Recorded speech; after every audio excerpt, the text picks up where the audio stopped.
ایک شخص نے اپنی بیوی کو اپنے بچوں کے سامنے بڑی بے دردی سے مارا، جس سے بچے خوفزدہ ہو کر رونے لگ گئے۔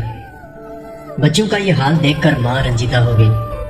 جیسے ہی اس کے شوہر نے اس کے چہرے پر مارا تو وہ روتے ہوئے کہنے لگی، میں بچوں کی وجہ سے رو رہی ہوں۔ اور پھر اچانک کہا، میں جا کر تیری شکایت کروں گی۔ شوہر کہنے لگا، تجھے کس نے کہہ دیا کہ میں تجھے باہر جانے کی اجازت دوں گا؟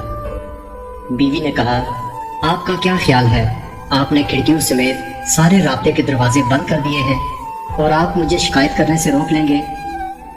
شوہر انتہائی تعجب سے بولا، پھر تم کیا کرو گی؟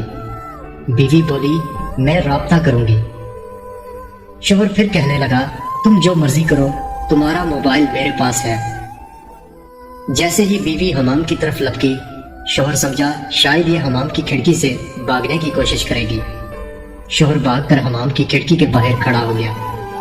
وہ انتظار کرنے لگا، مگر بیوی کھڑکی سے نہ نکلی تو وہ واپس اندر آیا اور حمام کے دروازے کے باہر بیوی کے نکلنے کا انتظار کرنے لگا۔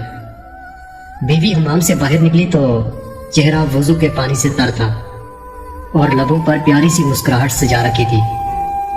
بیوی نے کہا، میں تیری صرف اس سے شکایت کروں گی جس کے نام کی آپ قسم اٹھاتے ہو۔ اس سے مجھے تمہارے دروازے کھڑکیاں نہیں روک سکتی، کیونکہ اس کے دروازے کبھی بند نہیں ہوتے۔ شوہر نے اپنا رخ بدلا اور کرسی پر بیٹھ کر خاموشی کے ساتھ گہری سوچ میں ڈوب گیا۔ بیوی نے اندر جا کر نماز ادا کی اور خوب لمبا سجدہ کیا۔ شوہر بیٹھا یہ سب دیکھ رہا تھا۔ جب بیوی نماز سے فارغ ہو کر دعا کرنے لگی، دعا کرنے کے لیے ہاتھ اٹھانے کی والی تھی کہ شوہر اس کی طرف لپکا اور ہاتھوں کو پکڑ لیا اور کہنے لگا، سجدے میں کی گئی بد دعائیں کافی نہیں؟ بیوی نے پرسوز آواز میں کہا، آپ کا خیال ہے کہ میں اس سب کے بعد جو آپ نے میرے ساتھ کیا اتنے جلدی ہاتھ نیچے کر لوں گی؟